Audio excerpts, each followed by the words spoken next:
Good news for rates. Good news for your 401k. Stocks were up about 1.8% as of close of week last week compared with the prior week. So all around that was good. Let's see what today's market reveals right here on the Bank of D. Hello, everybody, and welcome to the Banker D Show. This is Dave deSousa coming to you live from Glendale, California. Today, I am pleased to be joined by my realtor partner and good friend, Mr. Cash McCallum. Before we dive into things, I just want to give you folks a very quick update on what's been happening in the markets as far as last week and where we ended the week. And then we will dive into some real estate stuff with Cash. So as of last week, we ended the week Friday with a 5.75 par rate on a conforming conventional 30-year fixed with an ideal profile. That was down 0.125% from the 5.875 of the week before. Good news for rates. Good news for your 401k. Stocks were up about 1.8% as of close of week last week compared with the prior week. So all around that was good. One of the things that we've been absent of is economic data that will move markets and move things because of the government shutdown. So as of recently, the Fed and the markets are pretty much flying blind because the income data with respect to CPI or PPI or jobs numbers or economic data or GDP or any of the numbers that would come out of the government were without. So based on that, this is where we are as of Friday of last week. And we will have another update for you coming up. In the meantime, I would like to welcome to the show my dear friend and realtor partner, Mr. Cash McCallum. Cash, welcome to the Banker D Show. Thanks, Dave. Glad to be here, buddy. What I'd like to do today and what I'd like to open the floor for is Cash is a little unique. Besides being really good at what he does, he services three markets. He has a Santa Clarita, Southern California market, and he has a Las Vegas, Nevada market. He also, I believe, is licensed in Idaho. And so he can give us perspectives on three quite different areas of the country. So with that said, Mr. Cash McCallum, can you give us a little bit of an update on what's happening in real estate? What trends are you seeing? What hot things, what cold things? What are you seeing in the markets that you service? Hey, Dave. Well, first off, thanks for having me on board, man. You're one of my favorite lenders. Always love working with you. And we always have some fun working together too. And it's always smooth transactions too when you're on the other end with the lending side, because I know that I've got somebody very quality on that end, and you don't have to look for Dave. He's right there getting things done and questions answered and straightforward answers too. So buyers know what they're doing. Even on my listings too, I'll have them cross qualify some borrowers sometimes just to make sure that before we open escrow with somebody, we're getting into bed with the right kind of person. You know what I mean? So Dave handles that very well. And so I'm glad to be on board, help out any way I can, Dave, anytime, buddy. Well, and Um, the good thing is with the dynamic that you and I have, which I'm fortunate enough to have with quite a few of the realtors I work with, it's a very good dynamic. We understand each other and we're able to work together as a team. And most importantly, I think we put our resources together to set everything else aside and focus on primarily the needs of the client. What type of home are they looking for? Where are they looking for it? What is their financing going to look like? What kind of payment are they going to have? What kind of cash to close are they going to have? No pun on the word, cash to close. Um, I like to say as a joke, every transaction that Cash does is an all cash transaction because he all is cash, baby, all Mr. cash. Cash McCallum. Thank you. Tell us a little bit about what you're seeing as far as trends, listings, and sales and activity in the three different markets that you service. We're obviously primarily here in Southern California, but I'm sure people might also be interested to know what's going on in other parts, in Vegas, in Boise, and whatever other feedback you have, maybe anywhere else in the country. Yeah, sure, Dave. Absolutely. Well, between working with the three different states and the markets over here on the west side, Boise, Idaho, Las Vegas, Nevada, and Santa Clarita, California, and all around Southern California, I get to see I get a very good, strong perspective of what's happening in the real estate market. Plus, we also network and mastermind with agents all across the country as well. So pretty up to date. So, and I've got boots on the ground perspective from everything. So we are working this market and seeing what's going on out there. You read all kinds of different headlines in the news and different YouTube people out there that are giving their information. Usually a lot of scare tactics, trying to scare everybody to death about the market. The market's falling, the market's crashing, the foreclosures are building up. It's like These people are just trying to get views. That's all they want. They don't care about what you're doing in real estate. They just want views on YouTube. As I've really spent some time in real estate in YouTube and with a bunch of real strong YouTubers, I'm learning how that works really, right? So the inside scoop is they want to sell fear. They want you to come in and get the views so they get paid on YouTube. Nothing to do with real estate. Half of them don't even know anything about real estate. So please keep that in mind. I get people calling me up saying, "Hey, I hear the foreclosures are building up." No, they're not. We always have foreclosures. We always have distressed property, inventory, short sales, probates, whatever the case might be. They're always there. And they have these slight fluctuations all the time. So anytime there's a little bump up, and a YouTube agent will get hold of that and they just make all kinds of crazy noise about that and scare everybody. And it drives me batty all the time. But that's okay, because that's what we're here for as professionals that follow the market every day in and day out. We know what's going on. We pay attention and we study and we research. Guys like Dave too, we bounce things off back and forth all the time. And other agents I talk to in other states and different markets too. It's been very helpful to me and all my clients at the end of the day. Well, and one of the things I could just, with value of everything you said and summarizing, there's a lot of drama out there. And I think one of the things that I really do, and I've come to appreciate about working with Cash, it's not about the drama. We focus on the data and what we present to you, whether it's real estate related, whether it's details of buying a house, whether it's financial related. The focus is data, not drama. Maybe you could comment on that a little bit if you want. Well, yeah, data 100%, absolutely mandatory. But then again, you got to have boots on the ground. You got to be in it to win it, right? You got to know what's going on, be in the markets, following what's trending, what's happening today, paying attention, right? I mean, there's some of the smartest people in the world, but if they're going to decide not to pay attention to something, it won't matter, right? So bring a strong focus on what's going on in our markets and the data, analyzing the data, so we could formulate a solid opinion. And when there's so much going on in the media out there and all the social media and the news and the YouTube and all these different things I was just talking about, you really have to really do your own research and come up with your own solid opinion. So by collaborating with a lot of solid people between investors and title people and escrow people and lenders and realtors all across the country, it really helps to give you a very good inside perspective of what's happening. So that's what I always like to bring to the table. Super important for everybody, right? Well, and in the interest, that absolutely couldn't agree with you more. In the interest of data, you obviously there's been a sort of a shift in the market from what it was 3 years ago to 2 years ago to a year ago to today. Whether it's a shift in inventory, obviously a slight downshift in rates. What relevant and important shifts are you seeing in your markets that we can convey to our audience here about inventory changes? What shifts and changes are you noticing in the last 6 to 12 months, or even the last 3 to 6 months, in the markets that you service, what it might have been a year and a half, 2 years ago? Question. Been a little bit of a stalemate across all the three states that I work in. A little slower. Things have slowed down a bit. The interest rates have come down. Every time the rates come down just a little bit, as you see things pick up for you with purchase contracts and obviously refis too, but we started seeing a little pickup in real estate markets as well. There hasn't been a lot of action going on with the interest rates, really, in my opinion, but we do see a little play on each one. Overall, what I'm seeing in the markets right now is there's a lot of people standing by, a lot of buyers standing On the by fence. on the fence. Yes, on the fence. So sellers that we have had more inventory pickup. Part of that is because days on market have increased. If I had to pull a number out to kind of for all the states, 50, 60 days on market is kind of average right now Hey, overall. can I So jump in with a question on that? yeah, jump in. What are your thoughts on inventory, let's say 12 months or 6 months ago versus inventory now, Picked compared to up. what is considered normal and compared to inventory right now compared to what it was maybe 6 months ago or 12 months ago? Any thoughts on that? But yeah, it's increased. It has definitely increased. And a lot of that is because we have longer days on market. We have had we've had a higher level of almost falling out of escrow, bombing, going back on market, right? That's been happening more than Well, you've usual. noticed an increase in incidents of cancellations? And a lot of that too is sometimes because a buyer, they're paying a high price for the home, but see the rate. Sometimes they're floating the loans with you guys, right? Or float the rate, I mean, and that could be a very smart play a lot of times, especially when there's news going on that is looking like speculatively like you're going to see rates adjusting down. That might be a play you might want to make, but that's also a gamble too, right, Dave?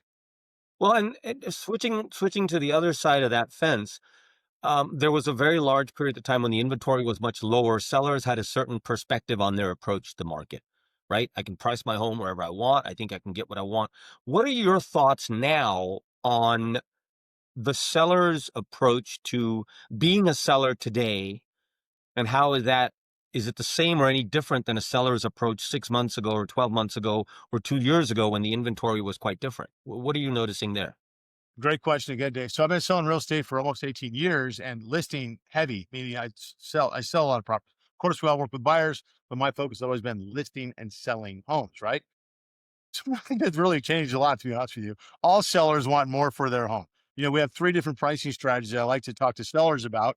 You've got the aspirational pricing strategy, you've got market level pricing strategy, and then you got the auction or event type pricing strategy. All three of them could work. I don't like the aspirational one. That's where all Can sellers you want to just go. for each of those three, for those of us that may not be familiar with what you mean by that, just give us a little bit of a synopsis of each one of those three and what you mean when you say aspirational versus the other two. Aspirational, pricing it higher to see what happens, to see if we get that unicorn buyer that comes along that wants to pay more than everybody else, right? Which really hardly never, ever, ever happens. And then some sellers want to leave money, some room in there to negotiate down, right? That's their thought. So They aspirational prices is typically slightly higher. yes, yes, always going higher. And then if it's not getting the action or it's not getting the offers, then you have to adjust the price down, which is okay. You could do that. But typically, if you have to start adjusting price down, you got to remember everybody's on the internet, everybody's watching online. There's a complete history of every move you make on your home. So the day you get it on the market, you want to come out right. And the more correct you are right out of the gate, the more money you're going to make. The faster you're going to sell it, the more money you're going to sell it for 100% of the time. Okay, and then uh, forgive me if I missed it. What were the other two categories besides the aspirational? Boy, last year. That's going to be your market value, right? Pricing it right about where it should be. Looking at Okay. the comps. Sorry, you there? Yes, I can hear you. Looking at the comps and making sure that you're right in the ballpark, right? That's my favorite strategy. Okay. And then if you have kind of a higher end to a lower end of that range, I like to go middle to lower range. This way you're going to get a little bit more excitement. You get more eyeballs on your property on the internet because there's a pricing criteria that everybody sets on the Zillows, the Redfins out there. Everywhere they go, realtors are setting price criteria for their buyers. So it's a very price criteria sensitive thing on these property searches. So you want to make sure that more eyeballs are landing on your property. And then you also want to make sure that the presentation of your property on the market and to the world is done correctly, done very well. So, And then what about, I think you call the third one auction strategy where it's priced really low? Dave, you're always such a great listener, man. You No, don't miss it. I didn't get exactly what that was, but I think that's what you said. More like auction type pricing or event pricing, where somebody's going to price it very low, way under the comps. And that's going to get a lot of excitement. You're going to get a lot of people over there. And this is where you're always going to get priced over your asking price. But it's intentional, right? They understand that. They know that. That's what they're doing. They want to get this thing moving quick, set an auction like environment on it. And you get a lot of people, you're going to get offers and they're going to bid up. There's just an energy and excitement every time that happens.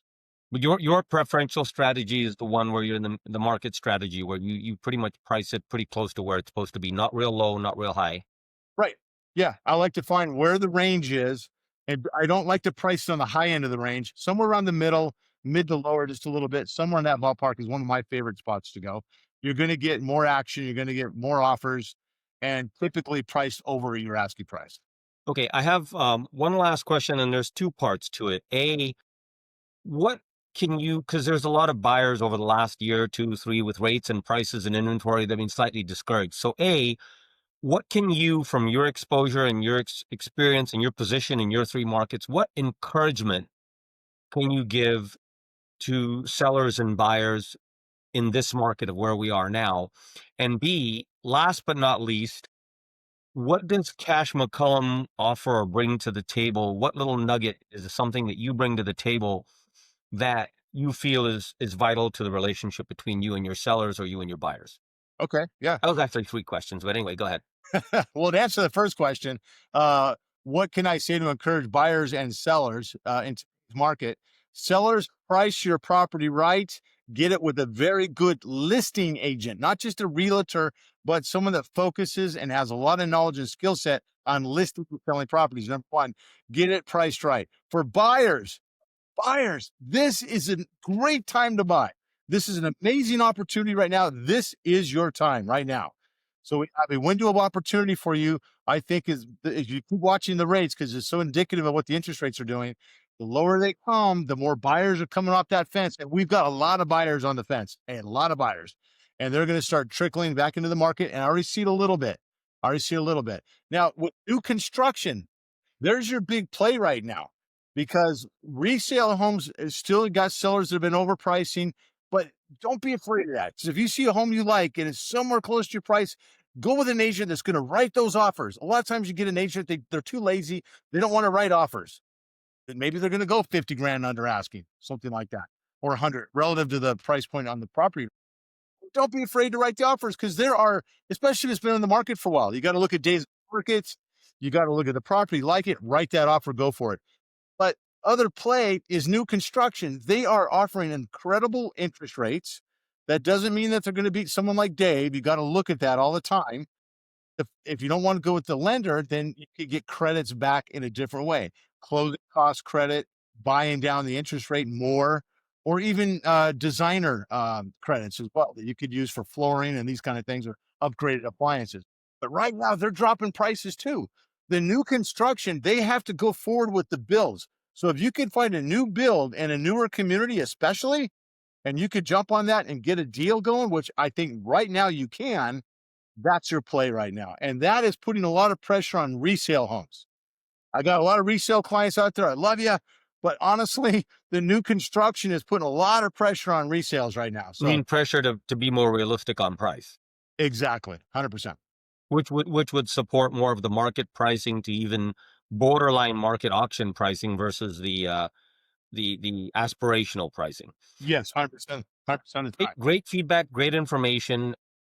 Bringing us down to the wire here, my thoughts would be, in your markets, in the Southern California market or Santa Clarita Valley market, in the Nevada market, and in the Boise market, what is one thing that you think you can bring to the table that clients might look at and say, I need to do business with Cash? Another great question, Dave. Custom tailored approach on every property. It's not a one size fits all. You just don't go list a property, take a couple pictures, throw it in the market, or even maybe you hire a professional photographer, you do some better pictures to put on the market. There is a lot that goes into properly listing a property and selling it for the maximum dollars that we could bring in any given market. So hiring someone like myself is going to bring a very personalized, customized approach to the property, very tailored. With a lot of experience too. And a lot of experience, right? Understanding the market, pricing the property. You need a really good agent that's very skilled on, like we talked about earlier, paying attention to what's going on in the market, reading the data, understanding reality, because that's what discard the drama, focus on the data. Exactly, 100%.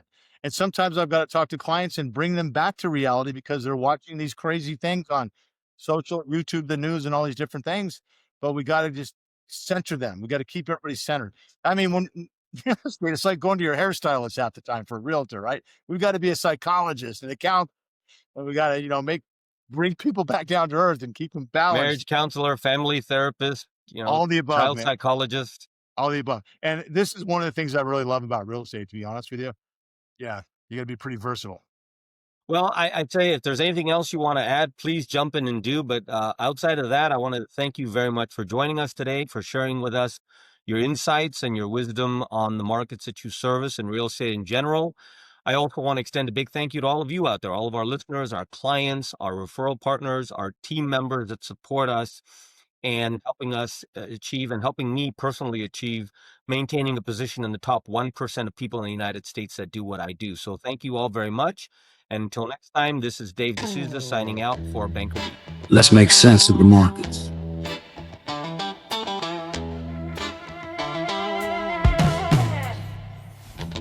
The pulse of the market, the sound of the street. Banker D brings you news that can be beat. Real talk, real people.